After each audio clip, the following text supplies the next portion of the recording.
Assalamualaikum warahmatullahi wabarakatuh, teman-teman pecinta begonia Indonesia. Di video kali ini sesuai judul, saya akan mengupas tuntas tentang media tanam begonia. Apalagi untuk pemula kan masih bingung media tanam apa sih yang paling bagus untuk begonia.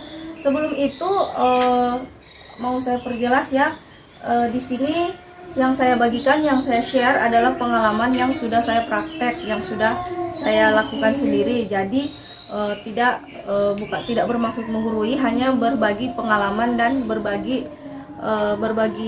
ilmu yang saya dapat dari pengalaman dan dari pengamatan saya selama merawat begonia. Jadi kalau ada yang punya tips lain bisa tulis di komentar, sama-sama kita sharing dan sama-sama kita belajar. Oke teman-teman, sebelum sesuai judul ya, saya membagi ke 3 kelompok media tanam yang menurut saya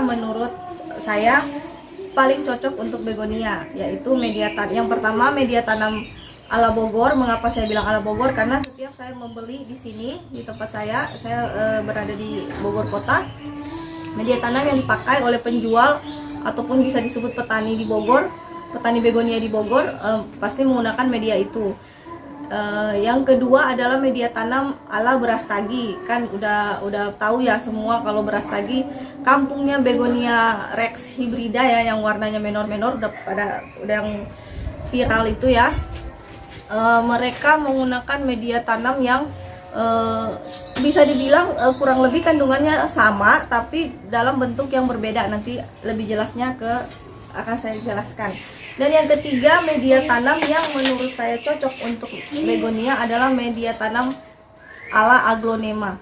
Karena aglonema juga sama, dia harus poros dan tidak boleh lembab. Yang pembedanya hanyalah begonia jauh lebih sensitif akarnya ya, karena akarnya begonia ini akarnya berbentuk serabut yang sangat halus, bahkan jauh lebih halus daripada yang rambut jagung ya, dia lebih halus. Teman-teman, sebelum kita langsung ke pembuatan media tanam yang pertama, yaitu media tanam ala Bogor atau ala petani Bogor, ala petani begonia Bogor, saya mau menjelaskan bahwa di sini di video kali ini saya tidak membedakan antara media tanam daerah dingin dan media tanam daerah panas, karena sebenarnya sama saja ya, tinggal kita bermain di penyiramannya. Kalau di tempat yang panas atau yang sangat panas mungkin 2-3 hari sekali disiram. Sedangkan di yang panasnya sedang mungkin 4 atau 5 hari, dan yang dingin mungkin seminggu sekali. Jadi saya lebih fokus ke kandungannya untuk begonia sama porositasnya.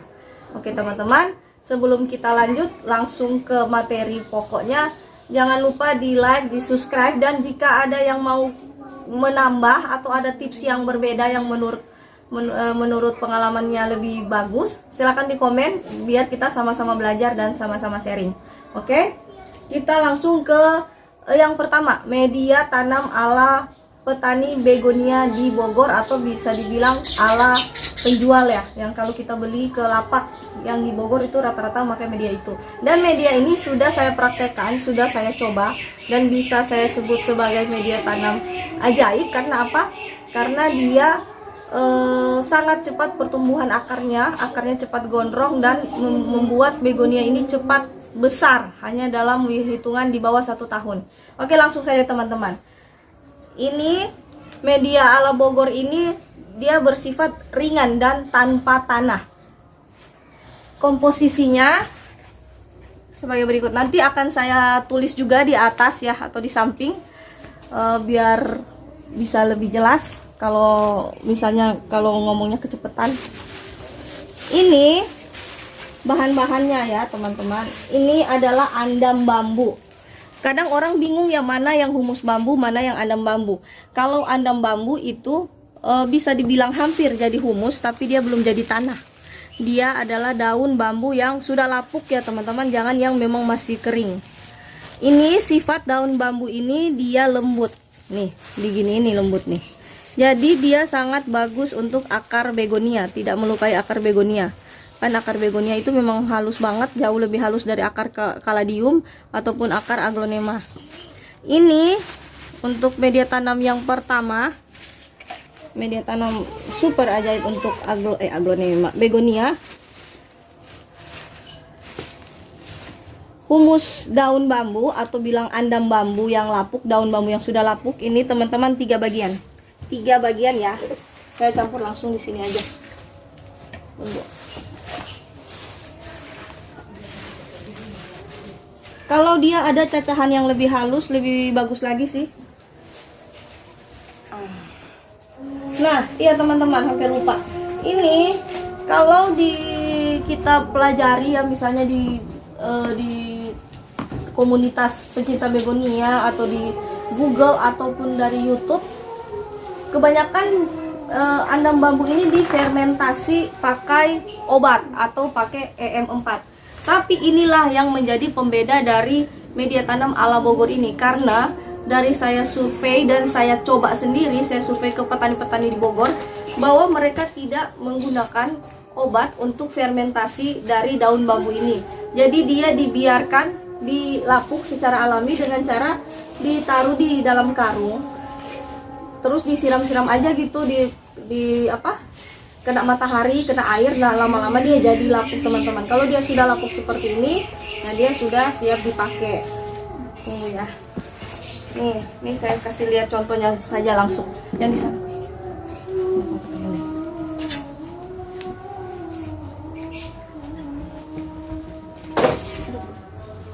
Nah, seperti ini teman-teman. Kalau ini daun bambu yang masih kering kan, andam bambu. Cara membuat dia lapuk ala petani Bogor tuh yang bikin dia, yang membuat dia khas ya, berbeda dengan tempat lain, tidak pakai obat. Dibasahi aja setiap hari seperti ini, dibiarkan aja kena matahari. Lama-lama dia lapuk teman-teman. Dan setelah ditaruh di pot juga ada kita di saat waktu penyiraman disiram air, dia lama-lama akan menjadi lapuk. Oke, lanjut yang tadi.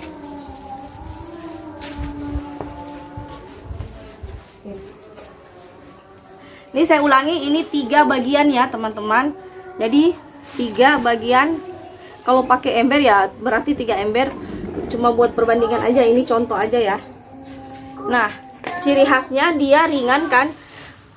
Komposisi yang paling banyak dan paling utamanya adalah yang ini, daun andam bambu lapuk, daun bambu lapuk, humus daun bambu yang sudah lapuk.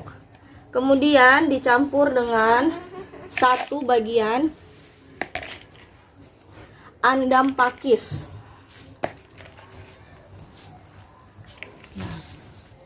Ini teman-teman, ini hanya tambahannya saja. Tapi ada beberapa petani pembudidayaan begonia di Bogor itu juga hanya menggunakan ini 100% dan dia tumbuh teman-teman. Dia tumbuh bagus ya, tinggal ditambah dengan pupuk mungkin. Tapi kalau yang saya praktekkan, yang versi yang satunya lagi ditambah komposisi utamanya daun bambu ini, dan ini andam pakis untuk tambahan nutrisi makro, karena kalau daun bambu kaya akan unsur P dan K, sedangkan andam pakis kaya akan unsur N. Untuk informasi, begonia tidak terlalu suka dengan unsur nitrogen yang tinggi, dia lebih ke P dan K, tidak terlalu butuh, maksudnya butuh tapi hanya dalam kadar yang sedikit. Jadi andam pakis 1 bagian saja, hanya untuk unsur penambah nutrisi. Kalau mau daun bambu yang ala Bogor, daun bambu saja udah cukup buat media tanam, daun bambu yang sudah lapuk alami. Kemudian untuk tambahan nutrisi juga, karena kedua media tanam ini yaitu daun bambu dan andam pakis bersifat poros ya teman-teman. Sudah jelas ini poros itu artinya waktu kita siram airnya nggak ke sendat-sendat, langsung jatuh ke dari lubang pot di samping maupun di bawah. Cuman kedua media tanam ini cepat lapuk, Jadi biasanya para petani di Bogor menambahkan dengan ini. Ini udah umum sih ya. Dia kaya yaitu sekam mentah yang sudah lapuk juga, sekam mentah yang sudah difermentasi. Nah, kalau yang ini bisa difermentasi pakai EM4. Nanti akan saya praktekkan di media tanam, komposisi media tanam begonia yang ketiga. Ini 1 bagian saja. Ini cuma perbandingan ya teman-teman. Ini yang sudah lapuk ya teman-teman. Jangan pakai yang seperti ini nih. Ini beda kan ya. Ini belum difermentasi. Jadi kalau pakai yang ini bisa rawan cendawan bakteri dan jamur. Yang sudah difermentasi itu warnanya lebih lapuk, lebih kusam ya, lebih hitam. Kalau yang belum difermentasi lebih kuning cerah. Oke. Ini satu bagian saja. Nah, ini teman-teman sudah sangat cukup untuk membuat begonia. Ini sudah saya praktekkan sendiri ya. Dicampur merata, itu. Dicampur sampai rata, teman. Ini cuma perbandingan ya, teman-teman. Jadi kalau butuh banyak berarti kan tadi ini 3 daun bambunya 3. Kalau butuh banyak berarti daun bambunya 6, andam pakisnya 2 dan sekam mentahnya 2 gitu perbandingannya. Jadi 3 banding 1 banding 1. Hanya di rumah hanya ada ini sama ini. Yang penting daun bambunya ini ada, daun bambu lapuknya ada. Yang berdua ini juga bisa. Ini berdua yang sekam mentah sama daun bambu juga bisa, teman-teman. Tinggal tinggal variasinya saja. Nah, ini media tanam ala Bogor. Ini cocok untuk semua, dari pengalaman saya cocok untuk semua begonia, baik begonia lokal yang kayak gini, begonia yang tipe batang seperti ini, teman-teman, yang makulata, yang polkadot yang batang, maupun yang rex hibrida seperti ini. Ini media tanam yang saya rasa ini udah terkenal banget ya, media tanam super ajaib buat monstera juga, buat agonema. Karena apa? Dia sangat melindungi akar supaya tidak busuk akar, karena dia ringan, teman-teman. Yang pot segede gitu aja ringan. Nah, dibanding yang ini, misalnya ini saya pakai tanah, ini berat. Ini yang sekecil ini lebih berat, jauh lebih berat daripada yang segede itu tuh. Yang pot ukuran 40 ya ini kalau nggak salah. Itu ringan, teman-teman. Karena media tanamnya seperti ini. Dan hasilnya seperti ini. Ini usia kurang dari setahun, 7 atau 9 bulan dia sudah sebesar itu. Karena ketiga media tanam ini mampu menyimpan kelembapan yang tinggi, tapi tidak dalam waktu yang lama. Jadi akarnya benar-benar mendapat ke lingkungan yang sesuai dengan habitatnya. Selain poros, media tanam ini gampang dilalui oleh akar begonia. Jadi dia gampang bertumbuh, gampang menjadi banyak gondrong gitu, teman-teman. Ini ya, saya sendiriin. Nanti saya tulis di atas ya, dari yang pertama tadi. Oke. Kita lanjut yang kedua, media tanam ala beras tagi. Kenapa saya bilang ala beras tagi? Karena teman-teman pecinta begonia pasti sudah tidak asing dengan begonia, kampungnya begonia rex hybrid yang warnanya menor-menor di beras tagi Karo, Kabupaten Karo, Sumatera Utara. Nah, di sana mereka tidak menggunakan bambu. Karena mungkin di Bogor banyaknya yang ini, jadi inilah yang dimodifikasi, dipakai yang terbaik untuk begonia. Sedangkan di beras tagi dia kan dibawa ke Ki Gunung. Kalau kita belanja begonia di sana pasti sellernya bilang, Mbak, kalau media tanamnya humus hutan dicampur sekam mentah yang sudah busuk, yang sudah fermentasi. Nah, di Bogor kan atau di tempat lain mungkin bingung, humus hutan ini apa sih kan. Terus humus hutan ini susah, nggak ada yang jual. Mau ke toko pertanian atau ke petaninya langsung susah ya, teman-teman, nggak ada yang jual. Jadi saya rasa sama ya kayak pengalaman saya waktu pertama kali beli dari sana, cari humus hutan tidak ada. Jadi kita pakai yang lain-lain, mungkin bisa hidup ya, sama-sama bisa hidup, cuman sama-sama bisa hidup, sama-sama bisa subur, cuman beda tingkat kesuburannya. Kalau kita pakai humus hutan dia jadi jauh lebih subur, sama kayak yang pakai humus bambu ya. Nah, untuk mempraktekkan media tanam ala beras tagi ini, sebenarnya humus hutan ini bisa kita ganti, teman-teman, dengan humus apa saja. Apa sih humus ini? Humus ini tanah yang sudah terbentuk dari sisa-sisa makhluk hidup, bisa tumbuhan, bisa hewan, dan sudah menjadi tanah. Jadi karena di Bogor nggak ada humus hutan, tapi kandungannya saya rasa sama ya. Saya menggunakan tanah humus bambu. Jadi ini daun bambu atau sisa-sisa dari tumbuhan bambu ini sendiri yang sudah menjadi tanah. Sudah melewati proses dekomposisi yang sempurna sampai menjadi tanah seperti ini. Oke, kita langsung saja buat ya. Media tanam ala Brastagi, tanah humus yang sudah jadi tanah. Bisa humus hutan, humus bambu. Kalau humus bambu juga susah di daerah Anda. Kalau di Bogor, tapi banyak sih di online shop. Nanti saya taruh di atas kalau butuh ya, atau di deskripsi online shop yang jual humus bambu yang sudah jadi tanah. Tapi memang mahal ya. Sekarung bisa sekilo bisa 7-10 ribu. Kalau ini yang saya ambil sendiri yang di video sebelumnya, humus bambu yang sudah jadi tanah yang sudah saya ayak. Ini sangat bagus teman-teman karena selain poros nih gembur, sangat gembur. Tentu gampang dilewati oleh akarnya juga sih. Menyimpan kelembapan dan menyimpan kelembapannya juga tidak kelamaan dan tidak berlebihan. Poros, sangat poros. Selain itu dia ada daun-daun bambu sisa-sisa yang belum jadi nih. Ini bagus karena mengandung jamur antagonis yang melawan jamur-jamur penyebab busuk akar dan busuk batang. Ada akar-akar ada akar-akar bambu juga sedikit. Ini nggak apa-apa ya teman-teman, nggak perlu sampai diayak sampai nggak ada sama sekali akarnya, karena akar bambu ini juga bagus karena mengandung biang bakteri Trichoderma. Ya, kalau yang ini nanti saya akan bahas lebih lanjut apa sih fungsi bakteri ini di video lain ya, biar nggak kepanjangan durasi. Nah, kalau ala Brastagi dia 80% menggunakan tanah humus hutan, kata kalau mereka bilang humus hutan karena di habitatnya di Brastagi itu adanya humus hutan. Kalau di Bogor adanya humus bambu. humus tanah bambu. Nah, jadi perbandingannya kalau ala Brastagi ya 2:1.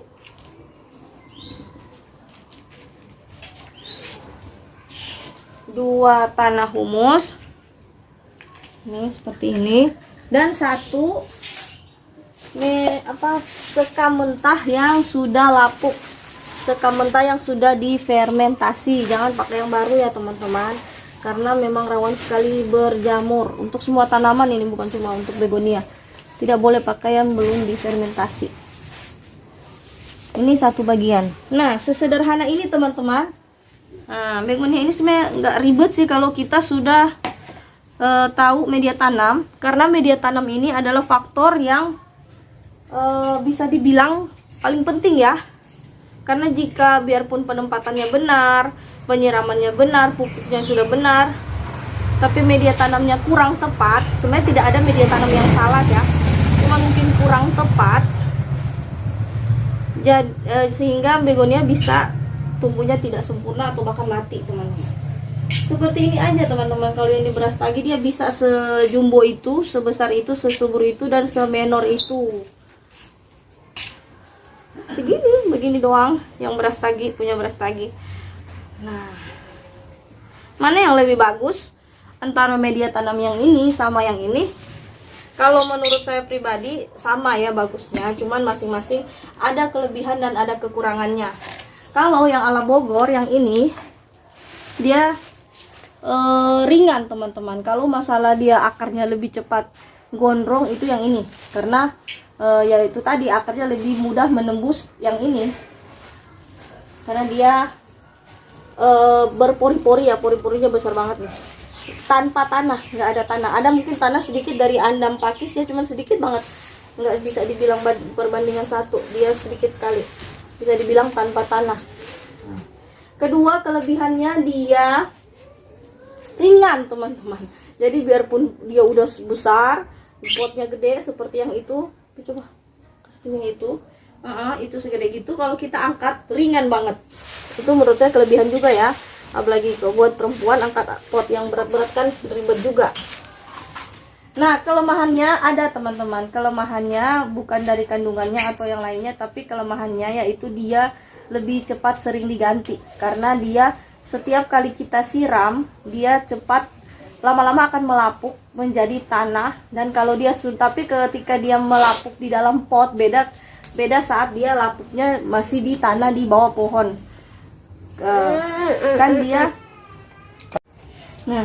Kan dia kalau dia melapuknya di dalam pot akibat kita siram, lama-lama nutrisinya berkurang, teman-teman.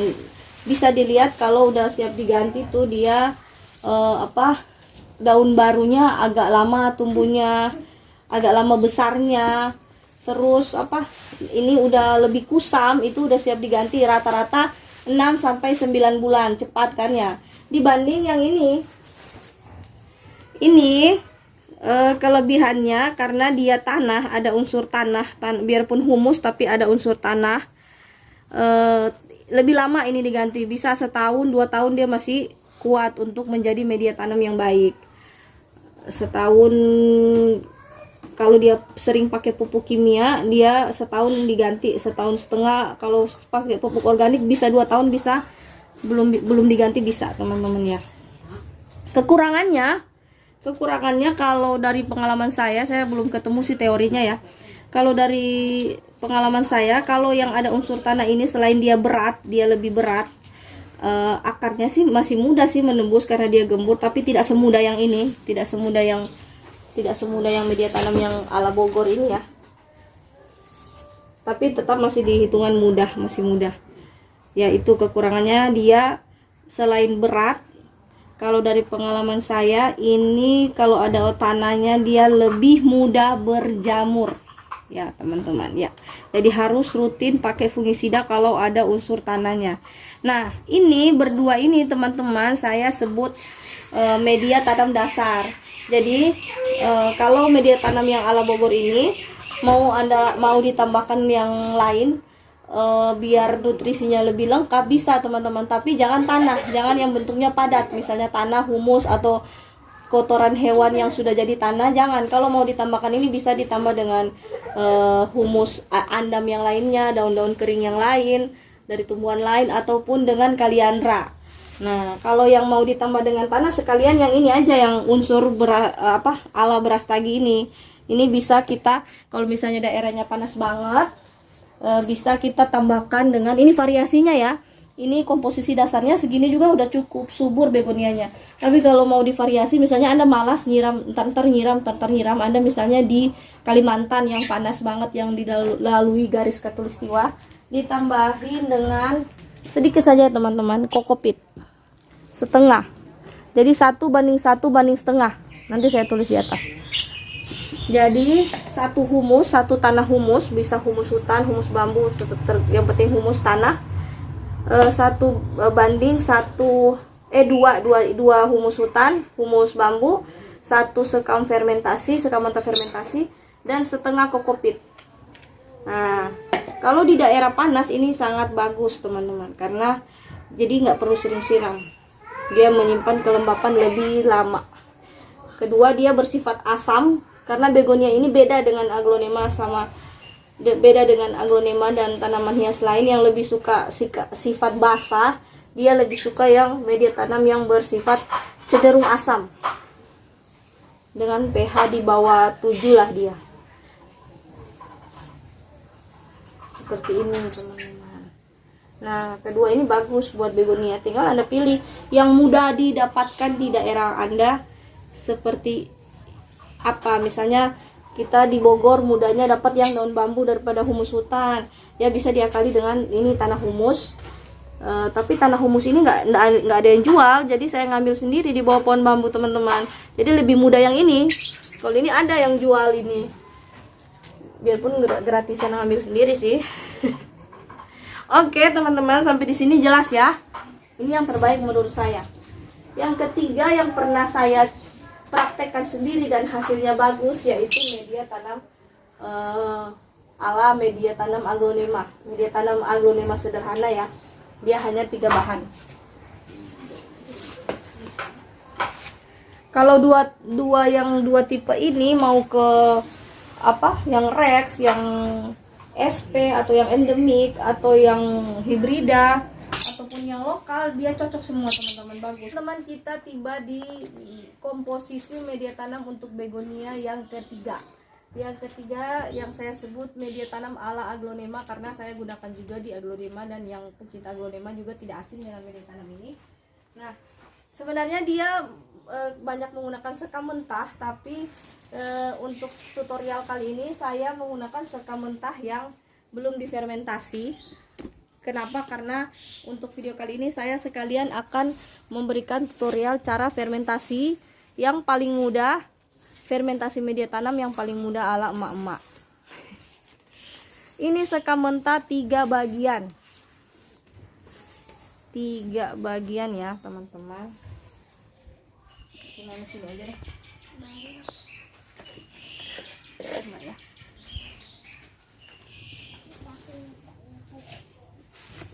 Nah, teman-teman, sekam mentah yang sebenarnya pakai yang sudah difermentasi, cuman karena saya ingin tutorial tadi, tutorial memfermentasi media tanam dengan mudah, dengan sangat mudah, sederhana. 3 bagian. Kemudian ini tanah humus.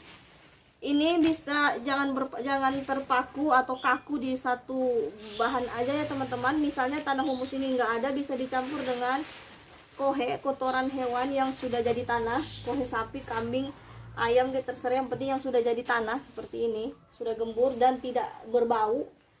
Artinya dia sudah tidak ada kandungan yang berbahaya untuk tanaman. Bisa diganti dengan itu ya teman-teman, sama saja dia. Ini 1 bagian dicampur. Kemudian sekam bakar. Nah, yang terbanyak harus sekam mentah. Kenapa sekam bakar ini tidak dipakai banyak, khususnya untuk begonia dan aglonema yang sensitif dengan kelembapan? Karena dia menyimpan lembab teman-teman, tapi dia cepat menjadi tanah. Dibanding sekam mentah, dia cepat menjadi tanah, sehingga media tanam itu menjadi lebih cepat menjadi padat kalau kebanyakan sekam mentah. Sedangkan akar begonia itu tidak menyukai media tanam yang padat atau terlalu padat.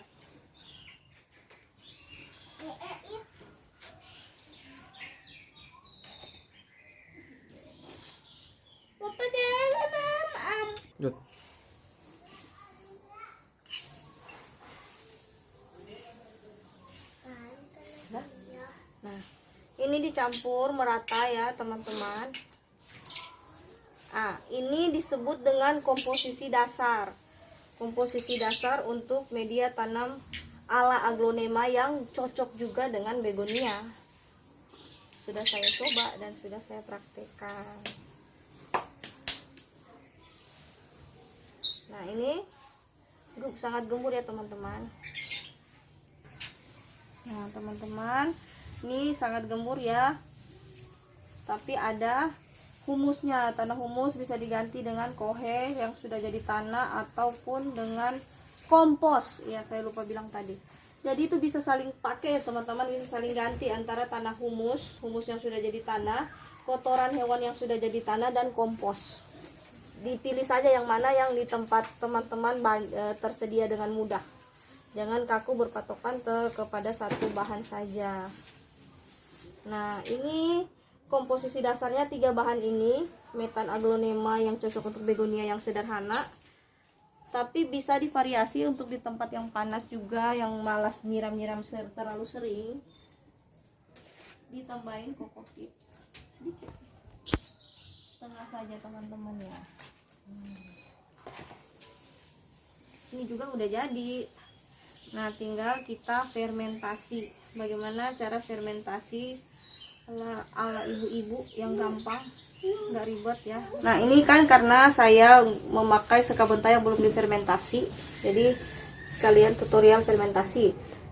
Yang paling sederhana teman-teman, tapi tetap pakai harus ada EM4. Ini sudah tidak asing ya bagi pecinta tanaman hias. Ini EM4 untuk pertanian yang berwarna kuning. Ini air gula. Saya pakai gula putih teman-teman. Kenapa? Karena di rumah gula putih pasti ada ya. Jadi yang paling gampang dicari, gampang didapat. Pakai gula merah bisa, pakai molase juga bisa. Molase itu tetes tebu yang dijual di online murah ya, 2.000, 3.000 sampai 5.000 satu botol. Cuman pakai gula putih karena ini yang paling mudah kita dapat. Ini komposisinya air satu bagian segini, setengah ini, satu gelas lah, dengan 3 sendok makan gula putih dilarutkan seperti ini. Ini larutan gula. Kemudian siapkan air. Air ini sekitar segini teman-teman, sekitar 7 liter lah ini. Sekitar 7 liter. Kemudian kita campurkan di sini.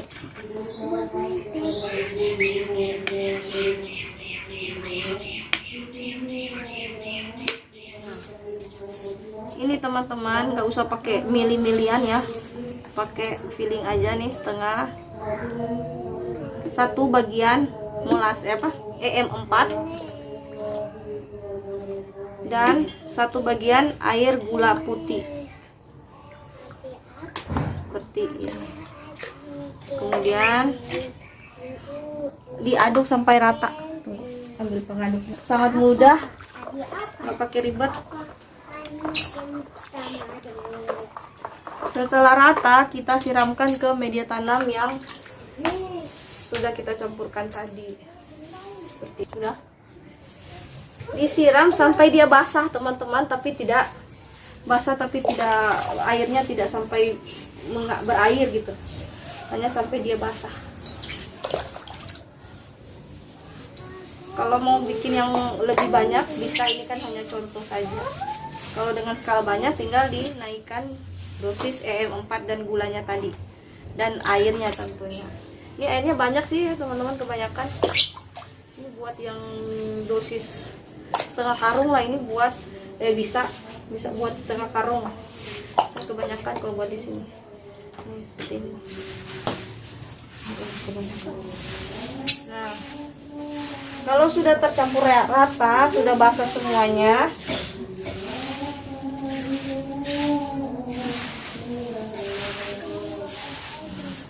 seperti ini.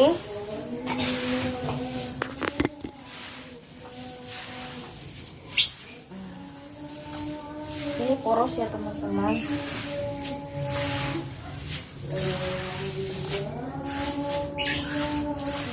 Selain difermentasi biar nggak gampang jamuran, sekam mentah yang sudah difermentasi juga dia lebih lembut ya, tidak setajam sekam mentah yang belum difermentasi, sehingga tidak melukai akar begonia yang super sensitif.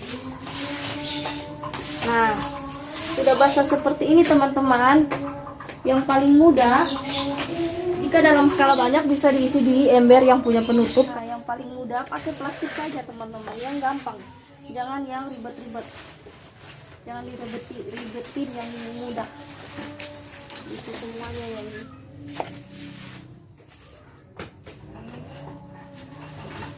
Plastik, kresek aja yang gampang. Kalau punya ember yang bagus, yang punya penutupnya, tapi itu biasanya buat skala besar. Mau nah, kalau fermentasi skala besar bisa ditaruh di ember seperti ini ya teman-teman, jadi dia ada tutupnya. Nah, kemudian ditaruh di tempat teduh selama 2 minggu sampai 1 bulan. Setiap 1 minggu kita buka dan angin-anginkan 1 jam seperti ini. Ini yang sudah jadi teman-teman ya. Kalau sudah masuk semua, kresek hitam juga boleh, yang penting kresek aja. Ini disimpan di tempat teduh selama 1 bulan. Setiap 1 minggu sekali kita buka dan angin-anginkan. Biasanya dia untuk waktu yang aman itu 3 minggu.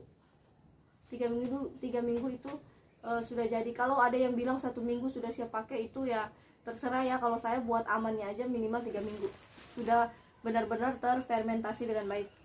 Oke teman-teman, yang media tanam yang ketiga tadi yang ala aglonema cocok juga untuk semua begonia. Contohnya ini mana ya? Ini contohnya saya pakai media tanam aglonema.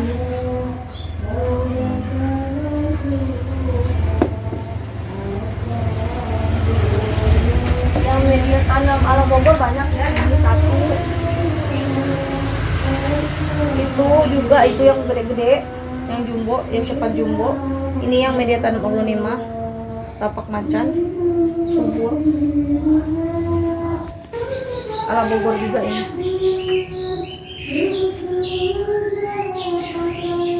Nah, ini media tanam yang ala beras tadi teman-teman.